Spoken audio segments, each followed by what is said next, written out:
Hello people of BookTube, Megan here, and time for another book review. Today I'm going to be talking about At Gravesend by Jeaniene Frost, and this is book 3 in the Night Huntress series. So I don't feel there's too much I can say without giving spoilers. I will say, great addition to the series. I was giggling as I was reading it. I was laughing as I was reading it. I had to reread things because I found them so amusing. I, once again, was trying to push this series onto my other bookworm friend, being like, you need to read this series. I swear, you're gonna love it. There's one character in this book that's starting to get on my nerves, but I'll get into that later. Just, overall, I am loving this series more and more with each book, and oh my god, I am so excited to continue on. And I do know there are other books set in this world. I'm going to be trying to read them in, order so I don't spoil myself any more than I already have. Because I actually did read, God, what was the name of the other series? The one focusing on Vlad. I think it's The Night Prince or whatever. I read that before I even picked up the first book in this, so I was introduced to a few things too early. I can't remember the finer details, but I remembered who Vlad was, so yeah, don't want to spoil myself anymore or just confuse myself, so I am going to be trying to read this in order, and I just guess that I am also excited to be doing that as well, because I just like the characters in this book. They're entertaining, I enjoy them, and yeah, I don't feel there's too much I can say without getting into spoilery bits, so I'm going to stop myself here. And if you have not gotten this far in the series yet, I highly suggest you click away now because there'll be spoilers ahead. Oh my god, where to start? I gotta say, I love Vlad. Like I stated before, I did read, why am I blanking on the name of his series? Night Prince or something? I think it was Once Burned was the first one. I read that one first for a book club, so I was introduced to him before he came to this one, and I adore Vlad, and I'm looking forward to seeing more of him. And I just gotta say, between Patra and Vlad, I am very curious as to any other big historical figures who have been turned into vampires or ghouls. It's really making me wonder, oh my god, when Bones proposed to Kat, yeah, I know they're technically husband and wife in, vampire terms, but the fact that there is gonna be, a wedding makes me happy. And gotta say, Bones getting all nervous about asking her was cute. I find it really weird referring to Bones as cute, considering how bloodthirsty and violent he can be, but it was cute, his nervousness. And also his reaction to call Kat's mom and to tell her the news. I'm sorry, whenever Bones and Jeaniene get into it, their banner is just hilarious. I had to stop to reread, his little telephone call with Jeaniene at least twice, because I was just laughing. Him being like, oh, didn't I tell you my mom was a whore? Oh, I come from a long line of whores, actually, yada yada yada. I'm just like, oh my god, Bones. Oh my god. Him and Kat's mom just arguing and stuff is forever amusing. I could probably honestly read a whole book of just them being stuck together and arguing. One thing that I'm really hoping for in the future books, I do like how Kat and Bones' relationship isn't perfect. There is miscommunication. There is each of them doing something stupid or other, resulting in an argument.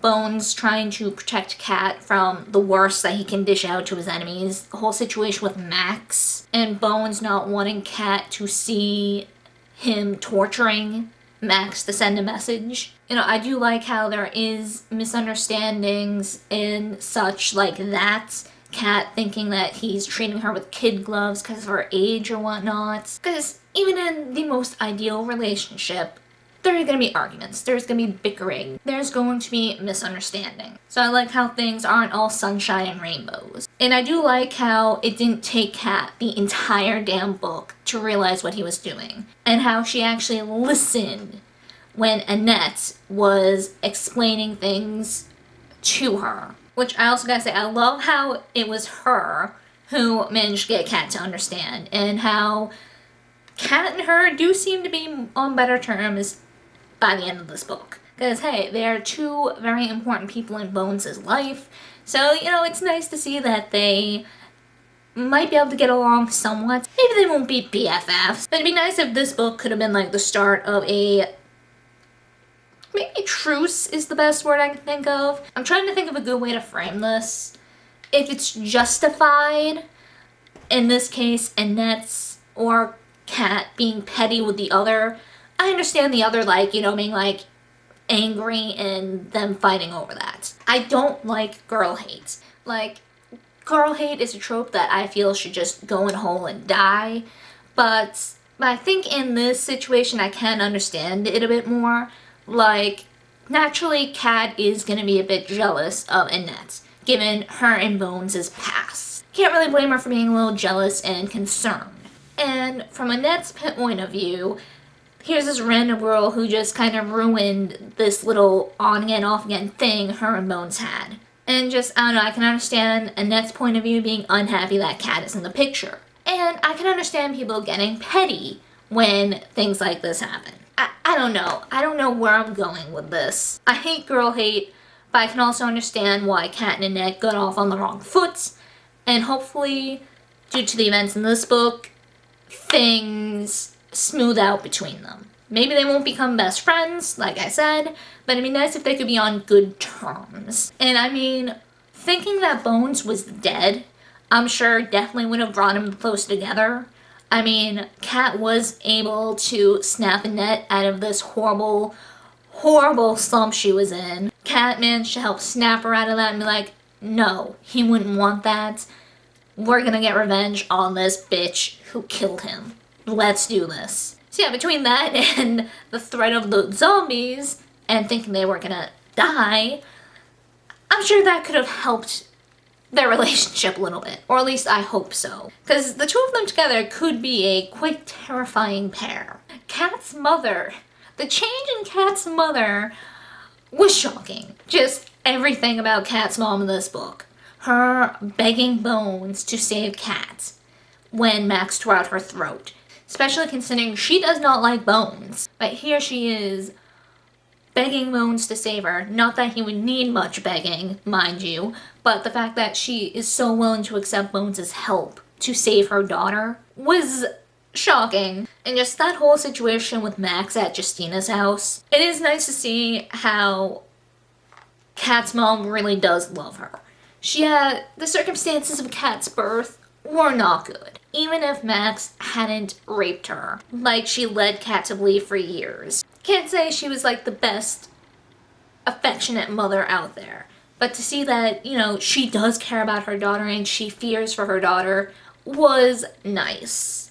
Even if it was under duress. Also, Jeaniene's little fling with Rodney was unexpected, and I gotta say, Bones' reaction to learning that was brilliant.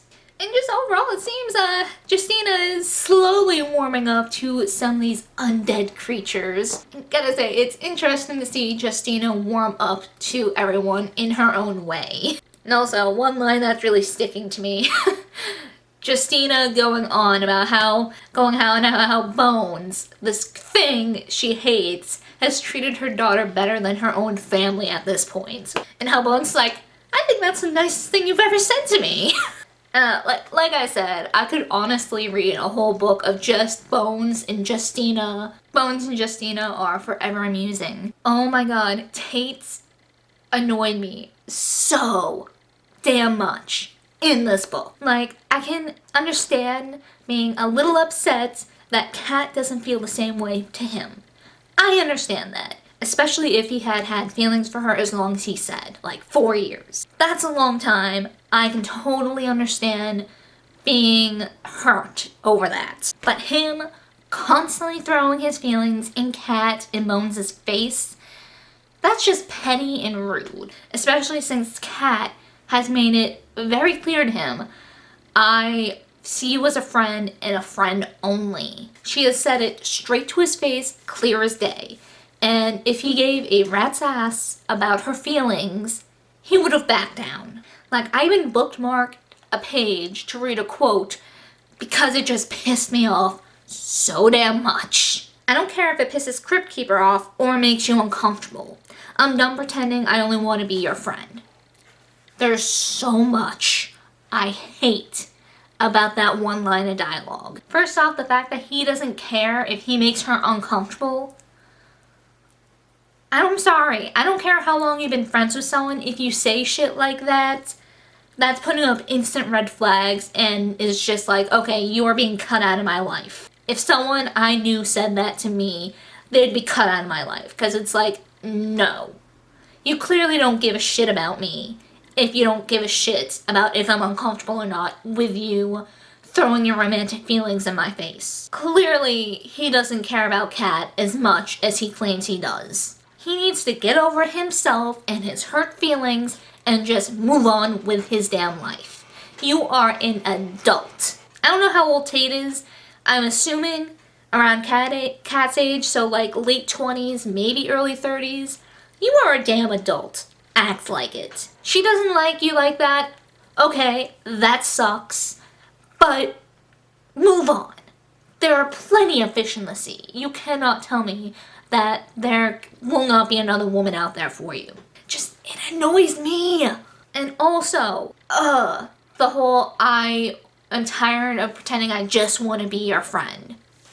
It's like, so is friendship not enough for you? If friendship is not enough for you, then there's something wrong with this relationship. Tate is channeling those annoying nice guys. And it's really annoying. It's getting to the point where I'm starting to seriously dislike his character. And if he keeps going down this path, I honestly would not care if he died.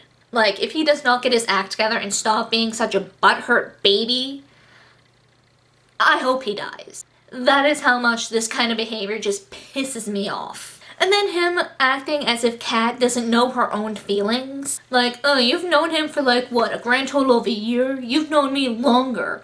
So what? So frickin' what? If you want to pull that crap, she met Bones first. She started developing feelings for him before you even came into the picture. If you're gonna be playing it like that, you need to take that in consideration. It's like, stop acting like she doesn't know her own emotions. That she doesn't know better. It just is so aggravating.